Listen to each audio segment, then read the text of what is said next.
Jacksonville defense? They play a lot of zone, and and just from the Jacksonville organization, obviously, they're trying to build and they're trying to get it right.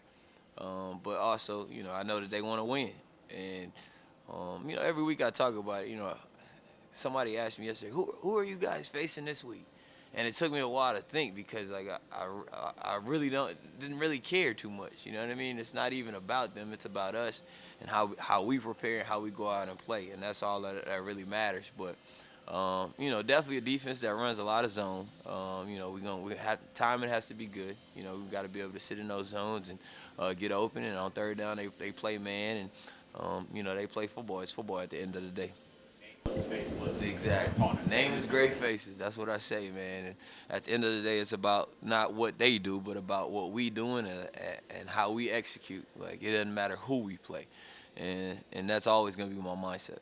When did that mindset start for you? Like I said, man, say, oh, I created that, but it was my second year in the league. Hearing Mike Tomlin, y'all know Mike Tomlin, his epic speeches. He's always with the big words and this and that, but he's always preaching that nameless great faces, nameless great faces, nameless great faces. It doesn't matter who you play or what you play or what corner you face. You go out and you do your job. You focus on what you got to do, and you'll win. And so, and that's a true statement. I know a lot of people try to make it about this and that, but it's really about what we do. You know. Takes the pressure off a little bit, right? Like if you're going against, Deion Sanders, you Yeah. psych yourself out. Yeah. Why would you ever do that? Right. Why would you ever build somebody up? But at the same time, you treat everybody the same. That's how I am in life in general. You treat everybody the same. Like I'm not treating anybody different than I would treat, whoever it is, right? And so that's how I am, and that's just how I think.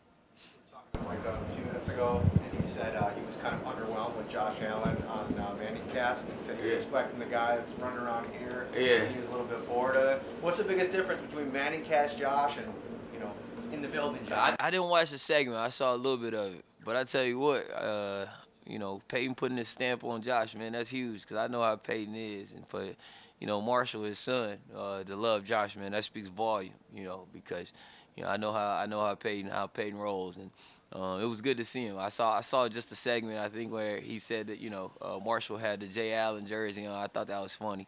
And it just speaks volumes, man. I talk so highly of Josh all the time, and I've been around a long time, and I've seen a lot of quarterbacks. Man, this guy's special, and everybody sees he's special. But I mean, the stuff that I see is just ridiculous. The Bills did a great job of drafting that guy. There's a lot of teams that passed up on him. But the Bills got their guy, man, and I know that they're excited about it, and I'm excited. He's my quarterback. Matter of fact, yesterday in one-on-ones, we were watching it at practice, and I ran a route. I really wasn't open, but the ball was already in the air, and I screamed out, "That's my quarterback!" That's my quarterback. When you got a good quarterback, they make you right. And so, I think about the Chiefs touchdown. Just the balls he's throwing and the way that he's playing, man. Like I said, I'm happy he's my quarterback. Why couldn't you guys get on the same page on Sunday? Yeah, I don't know. It's crazy. I knew a game like that was gonna come. We've all had those games, right? B's had his opportunity. Gabe had his opportunity. Everybody's had it. And I was just sitting back and just waiting. I was like, when is my game gonna come where I don't catch any passes, where I'm just sitting on the sideline like, well, it is what it is. And it came, and it was one of those situations where, Dave Ward, the offensive coordinator, I heard you didn't have a catch, and I told him, like I've been telling you guys since week one, I don't care about stats. I care about winning, and that's truly how I feel, And so, at the end of the day, I got another opportunity this week to go out and catch some passes. But if I don't, as long as we get the win, I'm gonna be on the plane. Hopefully, have a little beer, one beer. That's it. And be excited because, man, I'm in year 12, so for me, like, I came here for one goal and one goal only, and that's to win a Super Bowl. So, and we're on the path to do that. After the game, Cole said that it's easier to be patient and wait for your time in your big game because given how many weapons are in this passing attack, it always seems to come back around that big Yeah. game. Do you kind of get that sense of that mentality as well? Yeah, I just try to come to work every day. When I came here, you got two All-Pro receivers. I just wanted to contribute however I could contribute, do whatever I got to do to win games. So I don't even think about it.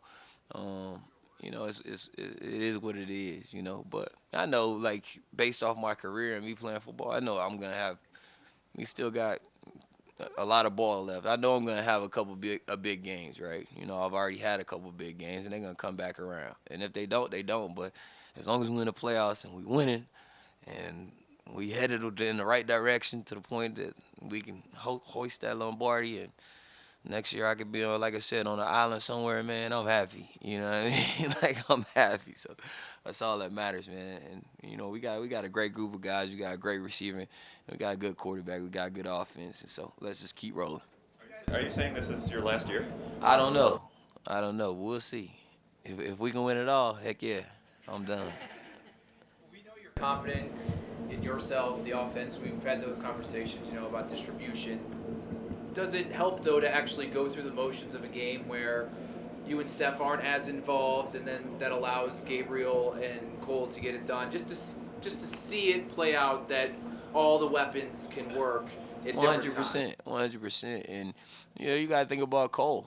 Cole was feeling 3 or 4 weeks ago, and now look, he's eating, right? And I'm happy for him. And one person I know that's getting ready to really take off is Diggs. Gonna take off here soon too. He's gonna go on a run of 100-yard games too, because I can just see it at practice. And last week I told Gabe, I said, you're gonna score a touchdown this week, because you could just see how it's going, how the ebbs and flows are going. And so, let everybody eat. If everybody eat, hey, they gotta pay more. Everybody family doing well.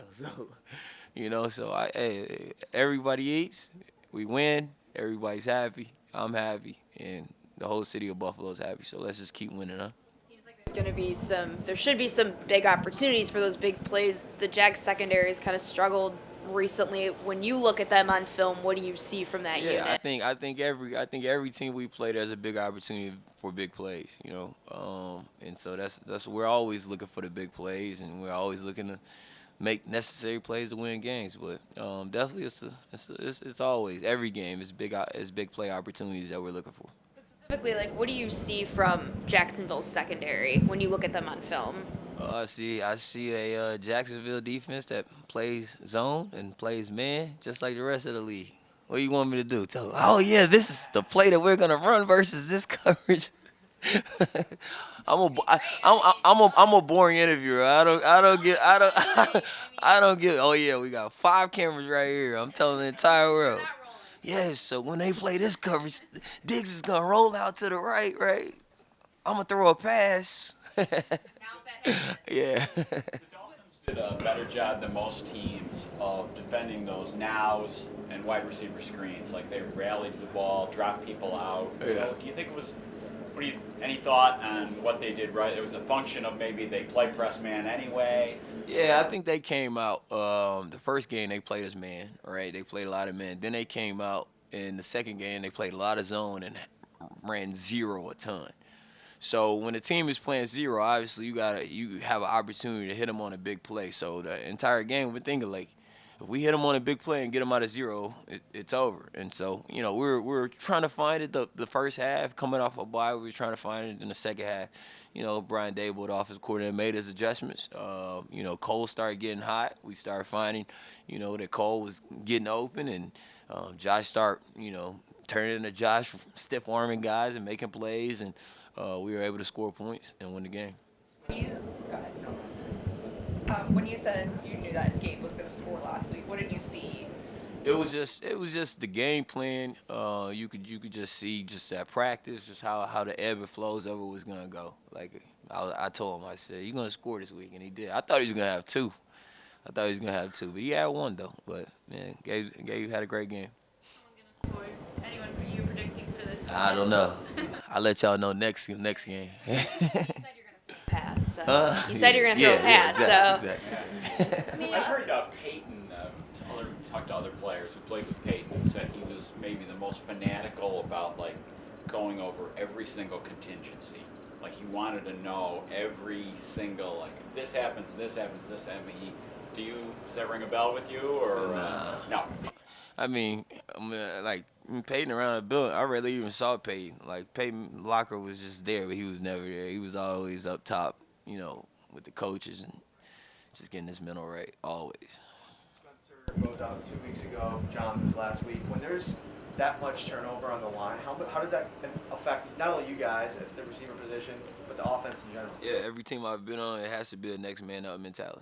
I spoke to the team probably like 5 or 6 weeks ago, and I told them, I said, we are as good as our weakest link.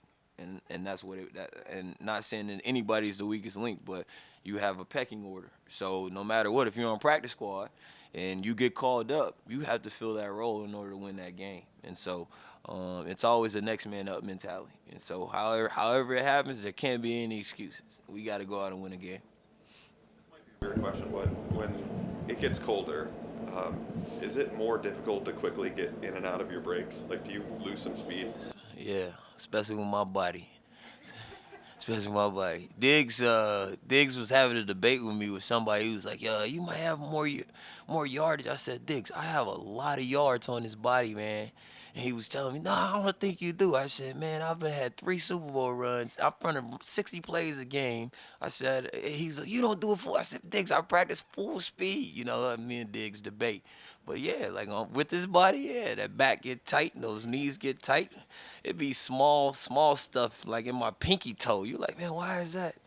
You know, but at the end of the day, you gotta warm up and you gotta go, right? And so, you know, today I was catching a pass that took my shirt off, and sometimes you gotta trick your mind. I said, man, it's hot out here, you know. So that's kind of like me and my son's deal too. Like my son, he'll walk outside today. He'll be like, "It's so hot out here, Dad." I was like, "Yeah, it's super hot." So you know, trying to trick him, make it mind strong, you know. Why is Diggs so confident that he knows your stats and your body better than you do? Oh, that's Diggs. That's my boy. I love Diggs to death. Because Diggs is going to come out here. He's going to bring so much energy. He's going to want to debate. He's going to want to debate a topic. The majority of the time, me and him are on the same page, and we're always picking on Isaiah McKenzie. By the way, Isaiah McKenzie told me to tell you guys that he had a Pro Bowl type day today. And that I hope you guys are right about it. So shout out to Isaiah. He made sure that I told you guys that. But yeah. Yeah, exactly. So, yeah, shout out to Isaiah McKenzie and Diggs. You've really taken to heart, not just being there for the team on the field, but really reaching out to this Buffalo community and embracing everyone. I know that you recently held an event with the grief support group at Oshai Children's Hospital. Yeah. I know that that's really special to you on a personal note as well. Yeah. Why do you think it's so important just to continue to instill yourself in the community, hold events like that, especially when we're kind of entering the season of, giving thanks and doing things for others? Yeah, I think I just love to do that. Given the platform that I got, and my story in terms of like me getting here, I think that it's just a blessing from God. Like to me, I'm very spiritual, and I think that I wouldn't be right here talking to you guys or be where I'm at if it wasn't for the blessings that God has gave me and the talents and the gifts that He's given me. And so for me, like I'm always open to like going back and giving the kids, specifically kids. But on Tuesday, I know people were talking about November 1st was a 10-year passing of my mother, and I took some kids to Dave and Buster who also lost a parent, but everybody was thanking me, but really I was thanking the kids because I think that for me, like I needed that, like it's always a hard time for me around like November 1st. It's always hard for me. So to be able to do that and hang out with the kids and really talk to them and just kind of motivate them and kind of tell them exactly what my mindset was. And my mindset was to always try to make my mother proud, even though she's not here. Just because your parent's not here doesn't mean that you can't still make them proud of who you become and who you're becoming. And so that was always my speech. But yeah, I enjoy that, right? Because it's all about spreading good energy, and when I'm dead and gone, that's all that really is gonna matter is how you treated people and what you did with the platform that you had. And so I'm big on that.